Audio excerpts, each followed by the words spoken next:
जब आप कहते हैं आप सामान्य परिवार से हैं तो आप अपने अंदर इंफीरियरिटी कॉम्प्लेक्स पैदा करते हैं, हीन भावना। हम तो दिव्य ज्योति परिवार से, असामान्य परिवार से। जिसका बाप पूरा ब्रह्मांड चला रहा हो वो सामान्य परिवार से कैसे हो? तो यही चीज अभी मैंने कहा ना, जैसे मोदी जी आए विलक्षण प्रतिभा लेकर, क्या हार में क्या जीत में किंचित नहीं भयभीत में, कर्तव्य पथ पर जो भी मिला ये भी सही वो भी सही। ये जितने राजा महाराजा के बेटे ये मैगी खाए हुए हैं, ज्यादा नहीं चल पाएंगे। 2 मिनट मैगी।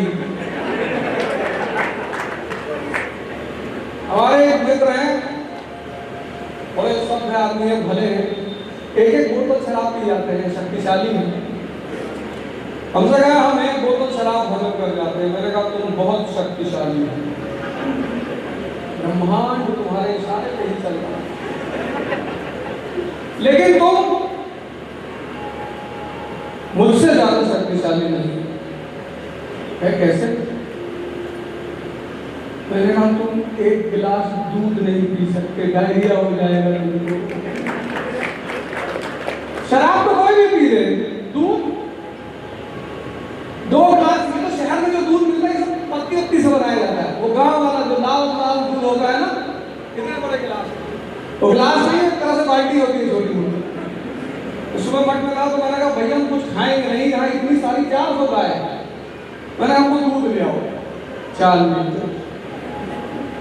आंतरिक शक्ति पैदा करो, बाह्य शक्ति। 16 सितंबर से 26 सितंबर साइकिल चलाया मैंने लखनऊ से दिल्ली। ये एस्केपिज्म है भैया। हमारी संस्कृति में कृष्ण भले राजा के बेटे रहे हो, पालन पोषण तो चरवाहा के घर में हुआ ना, वो आदमी भगवान बन गया। किसके बल पर? आंतरिक शक्ति के बल पर। पहाड़ उठा लिया। आज का युवा साइकिल नहीं उठा पा रहा, गुटखा खाया हुआ है, शरीर में जान नहीं, ज्यादा आदमी आ जाए तो बेहोश होकर गिर जाए। ये हमारे साथ जो लड़के हैं इलाहाबाद से, सलमान भाई हमारे हैं, 400 केजी वेट है, एक हाथ मार के 2-3 फुट आदमी जमीन में चला जाए तो शक्ति पैदा की ना। शक्ति कम आ रही कि नहीं आ रही? जब तक शक्ति नहीं पैदा करोगे कोई भी सपना कभी नहीं पूरा होगा। और शक्ति छोटे छोटे प्रयासों से होगी। 10-10 किलोमीटर पैदल चलो। अब आज बाहर निकल के 20 किलोमीटर ना चले आने के बाद आईसीयू में भर्ती हो गए। एक बार कोई काम नहीं करना है, धीरे धीरे जॉगिंग करो, दौड़ो।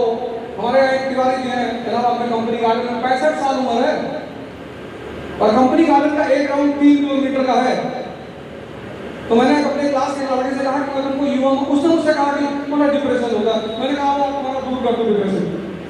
कंपनी गार्डन लेकर तिवारी गया, मैंने कहा इस आदमी को एक राउंड भरा दो, 1 लाख रुपए ले जाओ।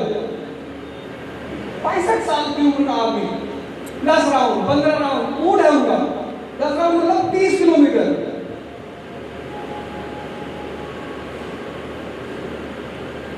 ये इतिहास भरा पड़ा है। डॉक्टर अंबेडकर सामान्य परिवार से, आज पूरी दुनिया भगवान मानती है उनको। किसकी वजह से? शक्ति की वजह से। शिक्षा शेरनी का दूध है। क्या नाम है? आदित्य। क्या कर रहे हैं उससे? जर्नलिज्म। कहां शुरुआत हुई जर्नलिज्म? किस देश में? जानकारी में करना है। ये जो कार्यक्रम आयोजित किया जा रहा है लक्ष्य प्रयास से लक्ष्य प्राप्ति तक, सर इसका उद्देश्य क्या है? इसका उद्देश्य ये है कि आज के युवा जिनके अंदर डायरेक्शन का थोड़ा सा अभाव है, डायरेक्शन, तो धर्म ही इस दुनिया का भविष्य है। सनातन मतलब आरोप लगाना विपक्ष, कहने के कर्नाटक का कल परिणाम आना, उसके बाद बजरंग बली पर सियासत वहाँ देखने को मिली, लेकिन परिणाम तो उलझ नजर आया। उसके बाद क्या कहना चाहते हैं? कहीं ना कहीं लोग कह रहे हैं बजरंग बली कांग्रेस पे भाग गए, कांग्रेस के साथ चले गए। नहीं, ऐसा कुछ भी नहीं है। एक्चुअली 2014 से पहले सनातन धर्म को बड़ा ही लिमिटेड करके देखा जाता था, क्योंकि अब सरकार जो है वो सनातन धर्म के प्रचार प्रसार में सहयोग दे रही है, इसलिए थोड़ा सा विपक्ष उस पर भारी हो जाता है। लेकिन सनातन धर्म वो कहते हैं ना कि कुछ बात है कि हस्ती मिट्टी नहीं हमारी, सदियों रहा है दौरे दुश्मन दौरे जहां हमारा। तो एक बार फिर से दिव्य ज्योति जागृत संस्थान सनातन धर्म का झंडा लेके चल रहा है और सब हमारे पीछे आएंगे। सर आपकी एक लाइन भी बहुत अच्छी लगती है, इतिहास भूगोल जानकर हम सिर्फ आईएएस बन सकते हैं, अगर धर्म जानना है बिल्कुल जाना है तो भगवान बन सकते हैं, तो वो रास्ता अपनाना ही पड़ेगा। सर जो युवा है इस समय संस्कृत को न जा करके वो अध्यात्म को कैसे ग्रहण करे? नहीं, युवा मतलब चुनौती मतलब स्ट्रेस। तो जब वो ताकतवर नहीं हो पा रहा है अंदर से, तो वो नशे की तरफ जाएगा, जिसको आप गलत रास्ता कह रहे हो, वो बेसिकली स्ट्रेस का परिणाम। तो जिस दिन इस देश का युवा ये समझ जाएगा कि राणा प्रताप को पूजा करने से ज़्यादा फॉलो करना है, महाराणा सांगा को, छत्रपति शिवाजी को, ये सब इसी चीज़ के लिए तो जाने आते हैं कि चुनौती का साहसपूर्वक सामना। तो यही बात मैं भारत के युवाओं से कहना चाहता हूँ कि स्ट्रेस सबको आएगा, उस स्ट्रेस को सामना करने के लिए बस एक ही रास्ता है, साधना। तो वो उस रास्ते पर आए तो वो नेगेटिव वाला डायरेक्शन अपने आप खत्म हो जाएगा। और वो सर युवा जो है योग को भूल चुका है, तो सर कैसे युवा योग को ग्रहण करे और उसके बाद से अपने अंदर के अध्यात्म को बाहर निकाले? नहीं, योग को भूल चुका तभी तो रोगी हो गया है, डिप्रेशन का शिकार है।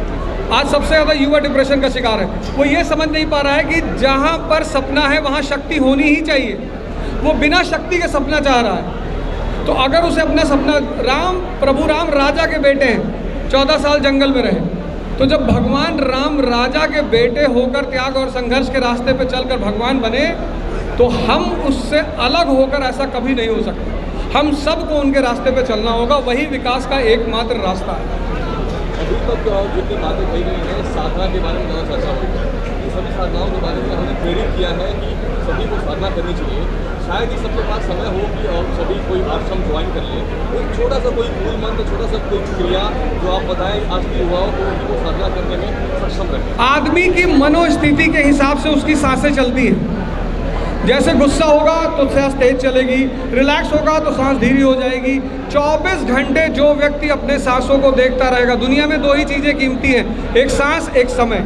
तो जिसने अपनी सांस को मरने से पहले देख लिया वो कभी मरा ही नहीं।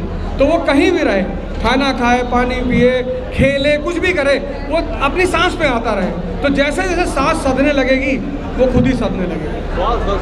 श्वास दर्शन सांसों की है, और उसमें दो चीज़ की बड़ी ज़रूरत होती है, एक डिसिप्लिन की, एक डायरेक्शन की। तो इस प्रोग्राम का पूरा उद्देश्य है उस D² को देना, डायरेक्शन और डिसिप्लिन। यही इसका कोर उद्देश्य था, लक्ष्य प्रोग्राम का।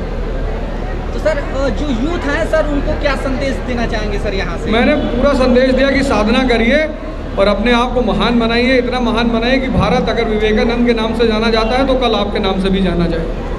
सर आज के जो टेक्नोलॉजी के ज़माने में जो यूथ कहीं ना कहीं आध्यात्म से दूर होता जा रहा है, उनके लिए क्या बताएं? नहीं, टेक्नोलॉजी बहुत प्यारी चीज़ है, लेकिन बहुत ज़्यादा इस्तेमाल करने पर उनको शीशा बना देगी। तो शीशा बना देगी तो कोई भी उठा के फेंक देगा। तो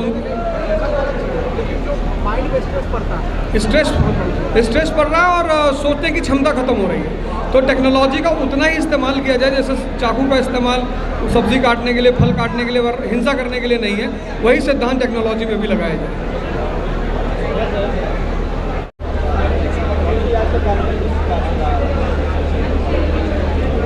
सबसे पहले जय श्री राम और मीडिया बंधुओं को बहुत बहुत साधुवाद। आज का जो कार्यक्रम है युवा परिवार सेवा समिति के अंतर्गत हुआ है। विगत कई वर्षों से पूर्वांचल में युवा परिवार सेवा समिति के माध्यम द्वारा विभिन्न प्रकार के सामाजिक कार्य और धार्मिक कार्य होते आए हैं। सर्वश्री आशुतोष महाराज जी जिनकी कृपा से, उनके आशीर्वाद से यह संगठन विगत कई वर्षों से अनेक ऐसे अभावग्रस्त क्षेत्रों में कार्य करता आया है, जैसे बाढ़ग्रस्त एरिया में जाकर के सामग्रियों को वितरण करना, नशा मुक्त होने के लिए प्रेरणा देना। उसके बाद जब कोरोना आया, एक महामारी आई, उस समय युवा परिवार सेवा समिति ने विभिन्न प्रकार के क्षेत्रों में जाकर के वैक्सीनेशन का कार्य, उसके बाद मेडिसिन वितरण का कार्य, ये सारे के सारे कार्य युवा परिवार सेवा समिति गोरखपुर के माध्यम द्वारा होता आया है और आगामी दिनों में भी होता रहेगा। परंतु संदेश यही है, जैसे आज इस कार्यक्रम के अंतर्गत हमारे गुरु भगवान गुरुदेव श्री आशुतोष महाराज जी के शिष्य आदरणीय अवध ओझा जी यहाँ उपस्थित हुए और उन्होंने इस कार्यक्रम के माध्यम द्वारा ध्यान का एक बहुत सुंदर विषय जो समाज को दिया। वो स्वयं भी श्री गुरु महाराज जी से ब्रह्म ज्ञान से दीक्षित हैं, इसलिए वो इस प्रकार आध्यात्मिकता की बातें हम तक पहुंचा पाए। उन्होंने बहुत सुंदर विषय उठाया कि ध्यान से धैर्य, धैर्य से साहस, इस प्रकार के मुद्दों को उठा करके समस्त युवाओं को इस आध्यात्मिक मार्ग पर बढ़ने के लिए बहुत सुंदर प्रेरणा दी। श्री आशुतोष महाराज जी जो एक स्वयं एक महान ब्रह्मज्ञानी गुरु हैं, जो केवल भगवान की बात नहीं करते हैं, दिव्य नेत्र दे करके समस्त मनुष्य समाज में उस ईश्वर का दर्शन करवाते हैं। वो ऐसे गुरु हैं जिसके कारण पूरा विश्व में ब्रह्मज्ञानियों का काफिला तैयार हो रहा है। एक बहुत बड़ा संगठन तैयार हो रहा है पूरे देश में, पूरे विश्व में, जो आने वाले समय में विश्व शांति में एक बहुत बड़ा योगदान निभाएगा। यही आज के कार्यक्रम का पूरा एक सार था। इसीलिए अवध ओझा सर आए, आप सबका बहुत बहुत धन्यवाद देते हैं।